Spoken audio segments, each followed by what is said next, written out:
ஈஸ்வர சித்திரனையே தன்னநாதீனம் தன்னநாதீனம் தன்னநாதீனம் தன்னானே தன்னநாதீனம் தன்னநாதீனம் தன்னானே தன்னே தன்னநாதீனம் தன்னானே கீழே சிறு முத்து தோண்டி 5 மாசமா செங்கருத்தி தன்னநாதீனம் தன்னானே தன்னே தன்னநாதீனம் தன்னானே செங்கல் அடிக்கிய வீடு கட்டி பத்திரிச்சு இருக்கிற ஈஸ்வர பெருமாள் ஒரு தன்னநாதீனம் தன்னானே தன்னே தன்னநாதீனம் தன்னானே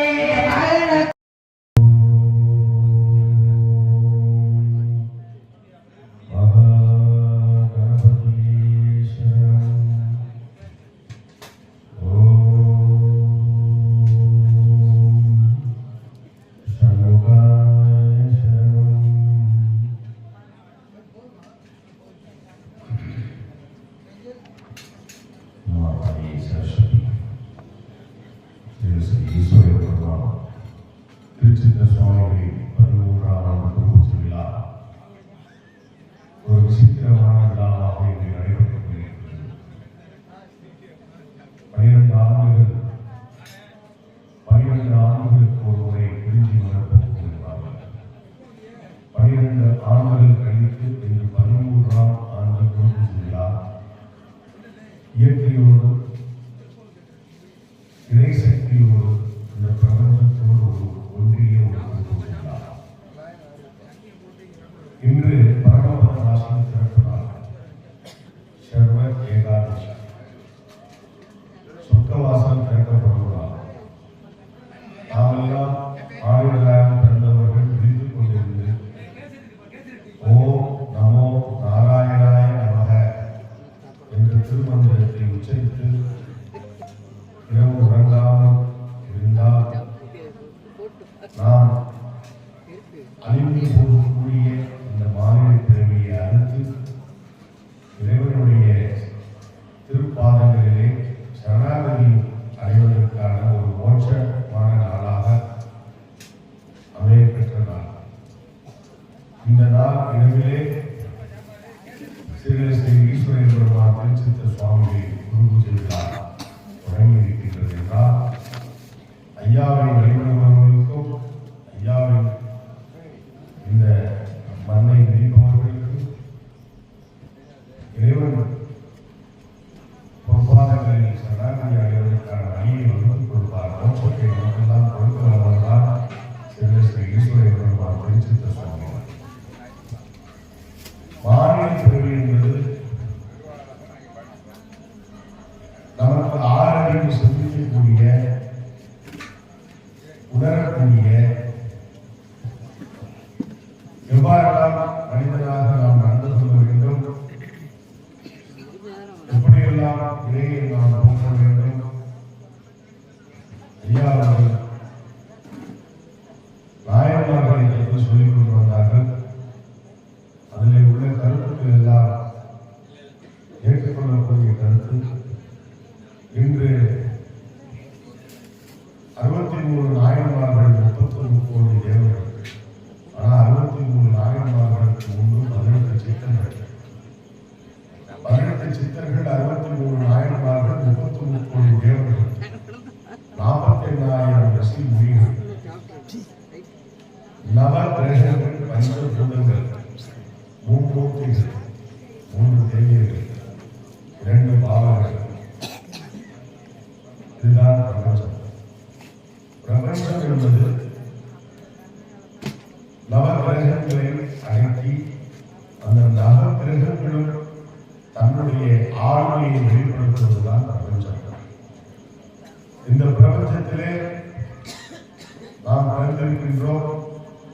இந்த பிரபஞ்சத்திலே எல்லா மாநிலங்களும் இதை நான் செய்கின்றேன், இதை நீ செய்கின்றாய் என்று தான் எண்ணிக்கொண்டிருக்கின்றன. ஆனால் உண்மை அல்ல.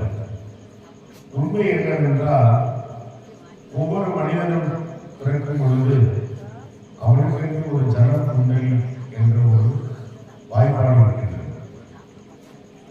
என்ன ஜன குண்டலி என்ற வாய்ப்பாடு என்றால் அதுதான் நமது கர்மா, நமது விதி, நமது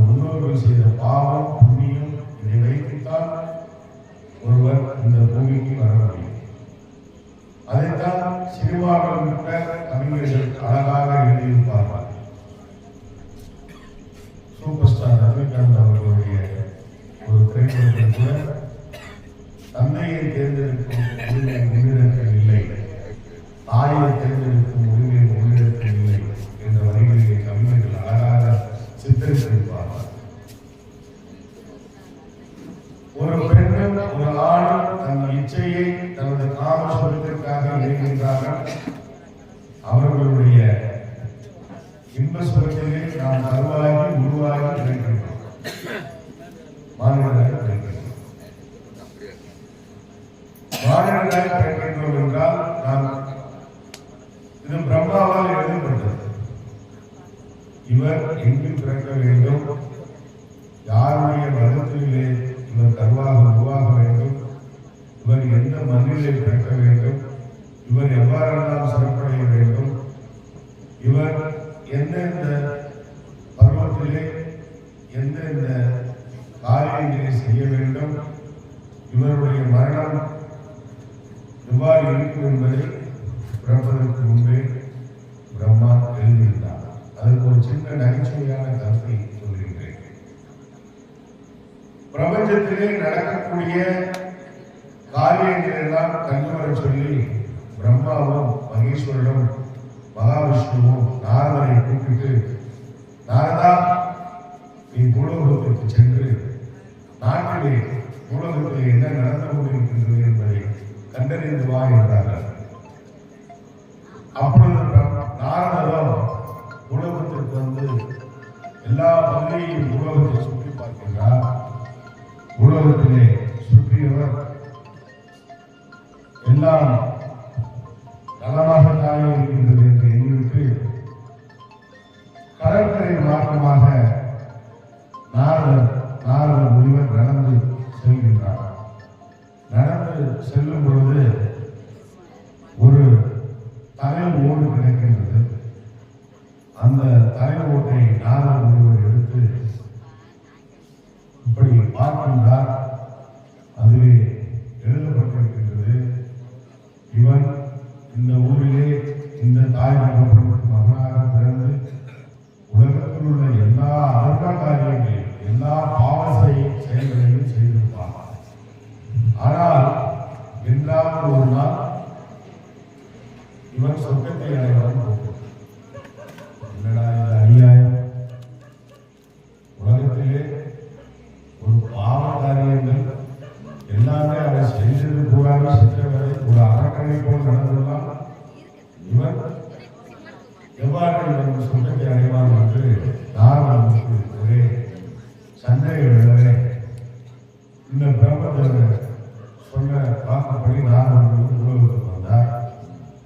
இந்த சந்தேகத்தை தீர்த்து கொள்வதற்காக இவர் அந்த மண்ணை ஒன்றை கையில் எடுத்துக் கொண்டு தேவலோகத்துக்கு செல்கின்றார். மகாவிஷ்ணுவை சந்திக்கின்றார். மகாவிஷ்ணுவே, இது என்ன அநியாயம்! பிரம்மாவை நிறுத்தி விளைவிக்கின்றது. இதை ஆராய்ச்சி செய்ய வேண்டும். ஒரு அயோக்கியத்தனமான ஒரு அயோக்கியருக்கு சொற்கலோகம் இது எவ்வாறு சாத்தியமாகும் என்று கூறவே, நாரதா, இதை பற்றி எனக்கு ஒன்றும் தெரியாது. படைக்கும் தொழிலையும் காக்கும் தொழிலையும் அழிக்கும் தொழிலையும் கொண்டவர் மகேஸ்வரன். அதனால் மகேஸ்வரனிடமே சென்று கேட்பதற்கு ஈசனிடம் செல்கின்றனர். ஈசனிடம் சென்று கலந்து ஆலோசிக்கும் பொழுது, நாரதா, மகாவிஷ்ணுவே, இதை பற்றி எனக்கு ஒன்றும் தெரியாது. நான் இவருடைய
கீழ்ப்புறம் என்ன எழுதுகிறது என்றால், இவர் உலகத்தில் உள்ள எல்லா அறமை காரியங்களை செய்திருந்தாலும்